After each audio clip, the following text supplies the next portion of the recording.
शीतला माता की पूजन का विधान है। उस विधान में कोई गर्म चीज की महत्वता नहीं है क्या? कोई गर्म चीज की महत्वता? फिर भी दुनिया के लोग अपनी बुद्धि लगाकर माता की जब पूजन करने जाते हैं तो वहां अगरबत्ती भी जलाते हैं और दिया भी जलाते हैं। अब एक तरफ तो तुम माता को ठंडा पानी का भोग लगा रही हो, एक तरफ तो ठंडा भोजन चढ़ा रही हो, एक तरफ तो ठंडे का प्रयास कर रही हो, और ऊपर से माता को तुम दिया लगाकर अगरबत्ती लगाकर तुम माता को सम्मुख में गर्म तत्व को प्रदान कर रही हो। और फिर आकर कहती हो कि मेरा बच्चा क्यों बीमार पड़ता है, मेरे पति को आगे बार बार ये कष्ट क्यों आता है, घर में लोग चिड़चिड़े क्यों हो जाते हैं, घर में लोग क्लेश क्यों करते हैं, आखिर कारण क्या है? तो कारण तो तुम खुद हो कि जो चीज लिखी है वो ना करते हुए दुनिया जो कर रही है तुम वो करना चाहते हो। तुम भगवान की पूजन उस विधान से नहीं करना चाहते जो विधान शास्त्रों में।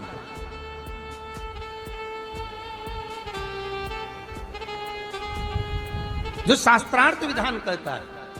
महाराज, शीतला माता की पूजन में कहीं ऐसा लिखा है कि तुम दिया लगाना, अगरबत्ती लगाना? शीतला माता की पूजन में लिखा है एक लोटा पानी लेना, उस जल में पुष्प आदि लेकर माता को ठंडा भोजन का सुंदर भाव से माता का स्नान कराकर पूजन करना, अर्चना करना, कुंकू चावल रोली मोली जो चढ़ा सकते हो, चुनरी वस्त्र आदि जो चढ़ाना हो चढ़ाओ। पर यह नहीं लिखा कि तुम दिया भी लगाना कि अगरबत्ती भी लगाना, क्योंकि गर्म तत्व वहां चाहिए।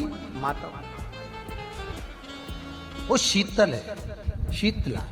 और अगर तुम दिया लगा भी रहे हो, मान लो दिया अगर तुम लगा भी रहे हो तो उसके सम्मुख ना लगे, उससे दूर, बहुत दूर। शीतला माता की पूजन होती है ठंडे समय में, शीतल समय में।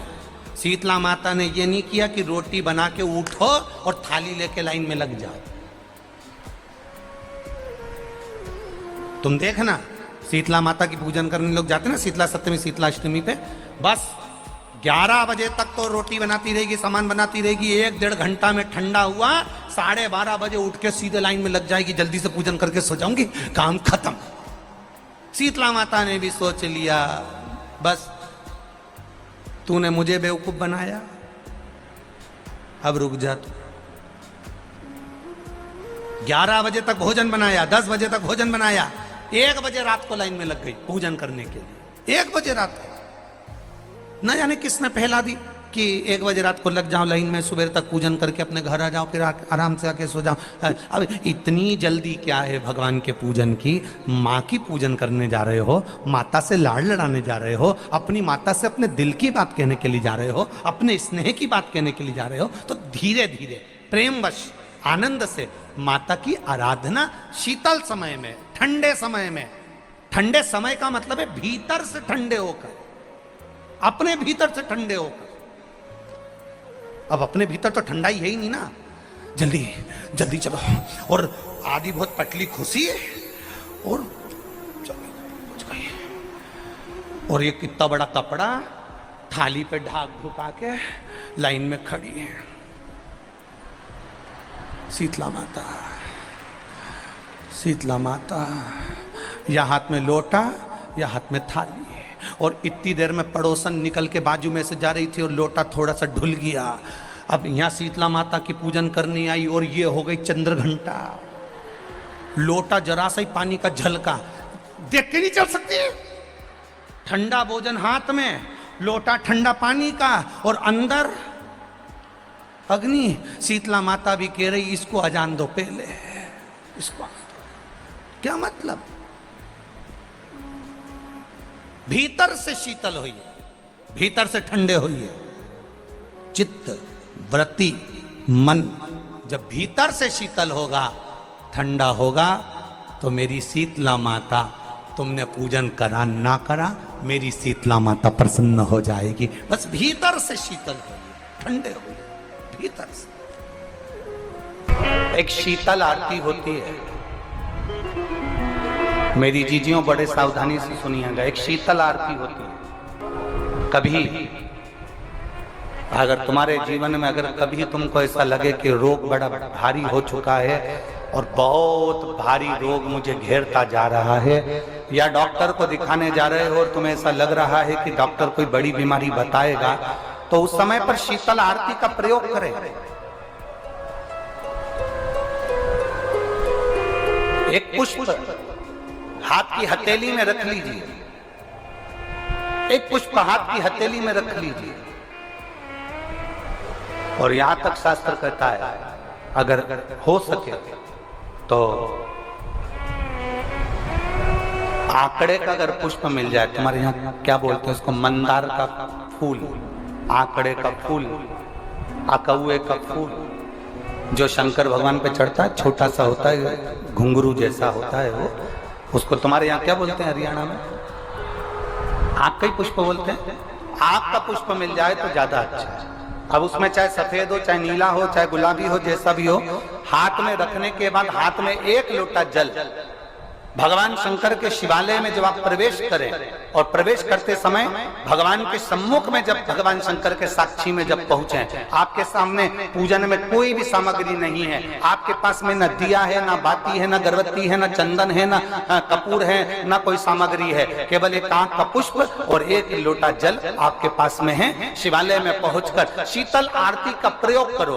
11 बार भगवान शंकर के 11 रुद्रों का स्मरण कर जब 11 बार शंकर के शिवलिंग के ऊपर से नीचे तक वो कलश को जब घुमाया जाता है और घुमाने के बाद वो आग का जो पुष्प है वो अशोक सुंदरी वाली जगह पर समर्पित कर भगवान शंकर को जो जल चढ़ाया जाता है, जो जल समर्पित किया जाता है, डॉक्टर भले तुमसे कह रहा हो कि तुम्हें बड़ी बीमारी के चांस हैं, आप जाकर एक बार चेक कराना, तुम्हें वो बड़ी बीमारी निकलेगी ही नहीं, उस रोग से मुक्त हो।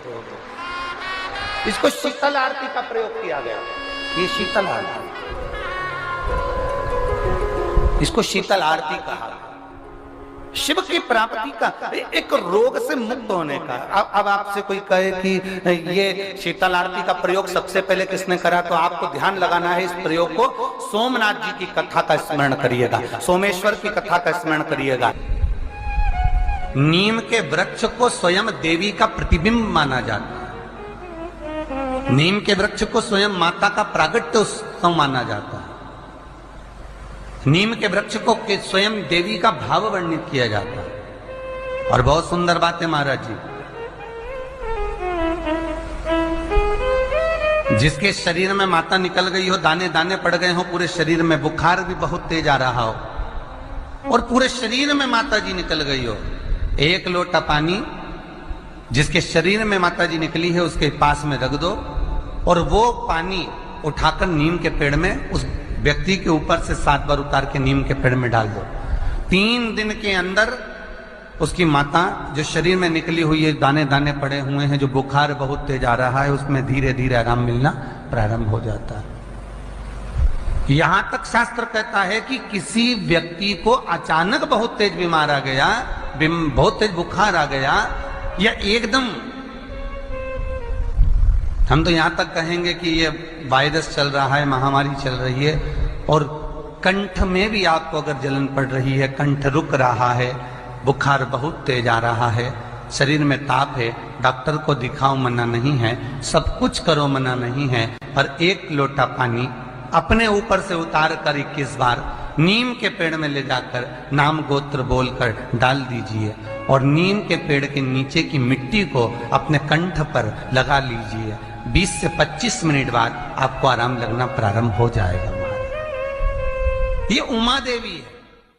जगह की मिट्टी काया के रोग को ठीक कर देती है महाराज। अगर किसी व्यक्ति को चर्म रोग हो गया, कुष्ठ रोग हो गया, चमड़ी सफेद पड़ गई, रोग समाप्त नहीं हो रहा,